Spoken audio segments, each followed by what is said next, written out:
ఓం సాయిరామ్. బాబా భక్తులందరికీ కూడా నమస్కారం అండి. అందరూ కూడా సుఖంగా సంతోషంగా ఎప్పుడూ కూడా ఆనందంగా ఉండాలి అని చెప్పి ఆ బాబాగారి తరపున నేను కూడా మనస్ఫూర్తిగా కోరుకుంటున్నాను. ఈరోజు బాబాగారు అందించే సందేశం ఏంటి అంటే కనుక, తల్లి 2 నిమిషాలు చాలు, ఇది విను, ఇదే నీకు చివరి అవకాశం. ఘోరమైన కుట్ర నీ ఇంటి వారు నీ మీదనే చేస్తున్నారు. సమయం లేదమ్మా, 2 రోజుల్లో ఇదే జరగబోతోంది అని చెప్పి ఏదో తెలియని సందేశంతో బాబాగారు మన ముందుకు వచ్చారండి.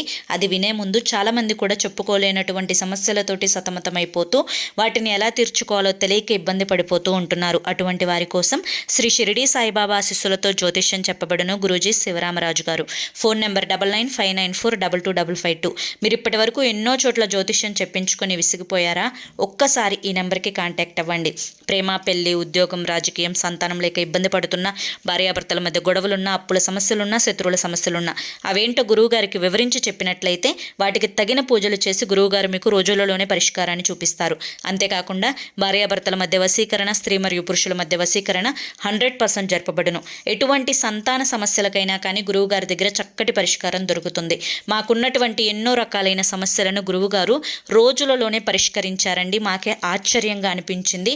అలాగే మీ జీవితాలలో మీ కష్టాలను దూరం చేసుకోవడానికి ఎన్నో ప్రయత్నాలు చేసి ఉంటారు కదా. చివరి ప్రయత్నం అనుకొని ఒక్కసారి స్క్రీన్ మీద కనిపిస్తున్న నెంబర్కి కాంటాక్ట్ అవ్వండి. మీకున్నటువంటి ఏ సమస్య అయినా కానీ అది రోజులలోనే పరిష్కారం అవుతుంది. మీ జీవితాల్లో కూడా ఆనందం అడుగు పెడుతుంది. స్క్రీన్ మీద కనిపిస్తున్న నెంబర్కి కాంటాక్ట్ అవ్వండి. ఇక ఆలస్యం చేయకుండా బాబాగారి యొక్క సందేశం ఏంటో మనం తెలుసుకుందాం. తల్లి, నీ యొక్క జీవితంలో నీ యొక్క జీవితానికి సంబంధించి, నీ యొక్క అభివృద్ధికి సంబంధించి, నీ యొక్క మనశ్శాంతికి సంబంధించి, ఆరోగ్యానికి సంబంధించి, ఆనందానికి సంబంధించి ఇప్పుడు నేను చెప్పే ఈ మాటలు ఏకాగ్రతతోటి వినే ప్రయత్నం చేయి. ఎందుకంటే ఇదే నీకు చివరి అవకాశం. మళ్ళీ నేను నీకు ఇది చెప్పకపోవచ్చు. ఎందుకు అంటే ఒకసారి చెప్తే జాగ్రత్తగా అవగాహనగా ఆ సందేశంలో ఉండే లోతులన్నీ కూడా అర్థం చేసుకునేటువంటి తెలివితేటలు నీకు ఉన్నాయి అని చెప్పి నాకు బాగా తెలుసు. ఆ తెలివితేటలను నువ్వు ఉపయోగించుకోలేకపోతే నిజంగా నీ కర్మే అని చెప్పి నేను ఇక వదిలేస్తాను. ఎందుకు ఈ మాట అంటున్నాను అంటే, ప్రేమతో తల్లి తండ్రి ఎంత గారాబంగా తమ యొక్క బిడ్డల్ని పెంచినా కూడా అదే తల్లి తండ్రి ఆ బిడ్డ తప్పుడు దారిలో వెళ్తున్నా, భయపడుతున్నా, లేదంటే కనుక తెలుసో తెలియకో ఎక్కడైనా కానీ తను మొహమాట పడుతున్నా, తన యొక్క విధిని సక్రమంగా నిర్వహించకపోతున్నా ఒక దెబ్బ వేసి, లేదంటే ఒక తిట్టు తిట్టి ఆ బిడ్డను సరైన మార్గం వైపుకు అడుగు వేసేలా చూస్తారు. నేను కూడా ఇప్పుడు నీకు అదే చేస్తున్నాను.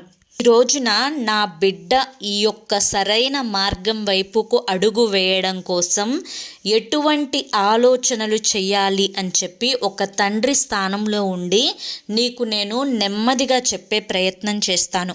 ఎందుకు అంటే నీ ఇంటి వారే ఇంటి దొంగను ఈశ్వరుడు కూడా పట్టలేడు అంటారు. అదేవిధంగా నీ ఇంటి వారే నీ మీద ఘోరమైనటువంటి కుట్ర అనేది జరుపుతూ ఉన్నారు. నీ ఇంటి వారే నీకు చెడు చెయ్యాలి అని చెప్పి చూస్తూ ఉన్నారు. నీ ఇంటి వారే నీ ఎదుగుదలని చూసి ఓర్వలేకపోతున్నారు.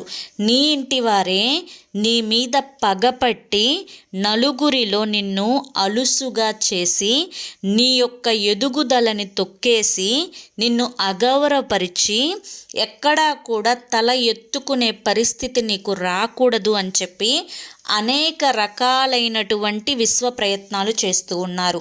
ఇంతకు నా ఇంటి వారు ఎవరు బాబా?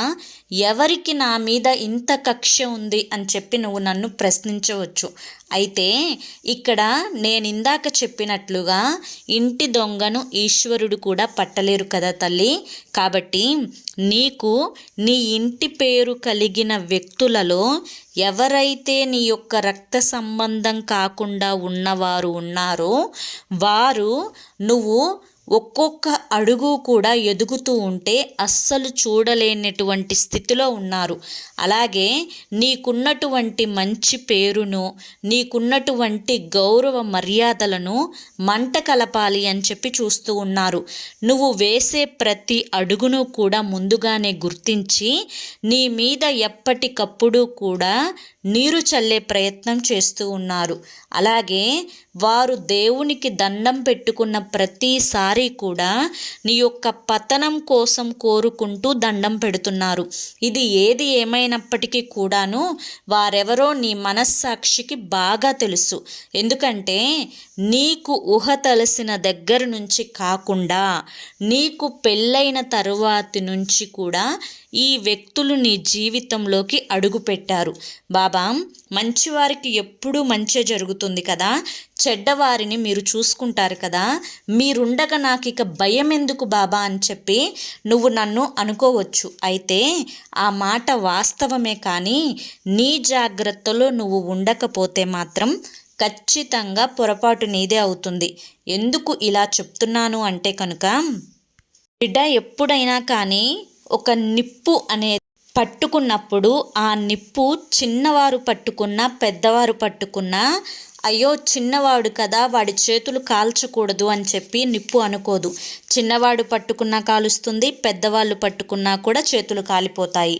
అలాగే అవతలి వ్యక్తి దుర్మార్గుడు అని చెప్పి తెలిసినప్పుడు నువ్వు అమాయకంగా ఏమీ తెలియనటువంటి ఒక పసిపిల్ల మనసుతోటి నువ్వు ఎక్కడా కూడా అంటే నా మనసులో ఏ దురుద్దేశము లేదు, అందరూ మంచిగా ఉండాలి అని చెప్పి నేను కోరుకుంటున్నాను, కాబట్టి నేను వారికి మంచే చేయడానికి వెళ్తున్నాను అని చెప్పి దుర్మార్గులు ఉన్నటువంటి ప్రదేశంలో అంటే ఎవరైతే నీ యొక్క చెడును కోరుకుంటూ ఉన్నారో, నీ యొక్క ఎదుగుదలని తొక్కాలి అని చెప్పి చూస్తూ ఉన్నారో వారు ఉన్నటువంటి ప్రదేశాలకు వెళ్ళి నువ్వు కూర్చుంటే ఖచ్చితంగా ఏ కారణం చేతైనా కానీ వారు నిన్ను అవమానించే అవకాశం ఉంది.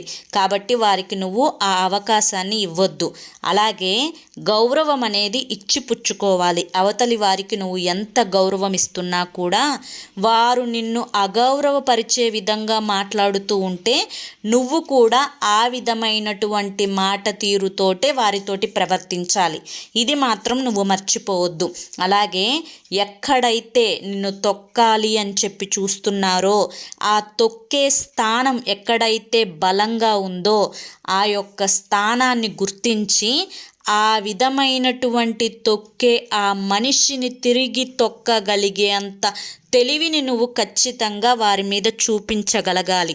లేకపోతే నువ్వు ఎంత తరువాత ఆ నిప్పును పట్టుకొని ఆకులు పట్టుకున్నా కూడా ఉపయోగం లేనట్లుగా, నువ్వు తర్వాత ఒంటరిగా గదిలో కూర్చున్నా కూడా ఉపయోగం ఉండదు. అయ్యో నేను అప్పుడు ఆ మాట అనాల్సింది కదా, ఇప్పుడు ఇట్లా కూర్చొని బాధపడకుండా ఉండే పని నాకు లేకుండా పోయేది కదా, ఈ యొక్క సమాధానం నేను చెప్తే బాగుండేది కదా అని చెప్పి ఇటువంటి రోజుల నుంచి బయటికి రా. ఇప్పటి వరకు అలాంటి రోజుల్లోనే బ్రతికావు.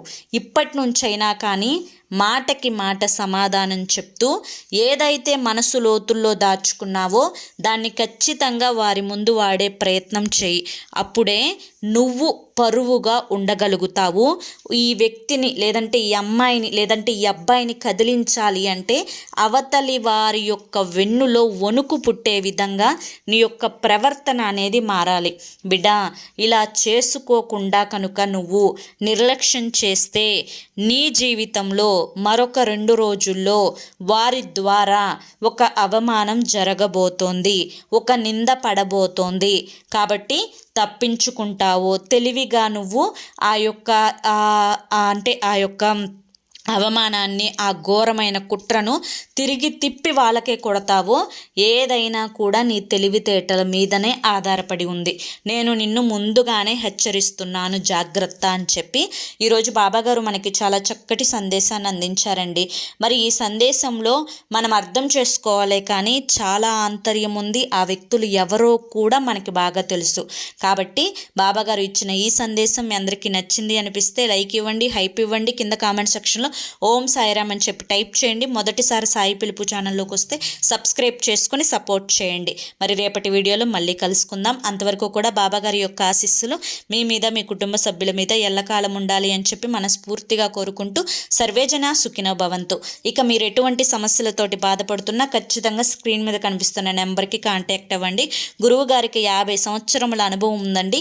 ఖచ్చితంగా మీకున్నటువంటి ప్రతి సమస్యకు కూడా పరిష్కారాన్ని చూపిస్తారు గురువు గారు. వెంటనే కాంటాక్ట్ అవ్వండి. జై సాయిరామ్.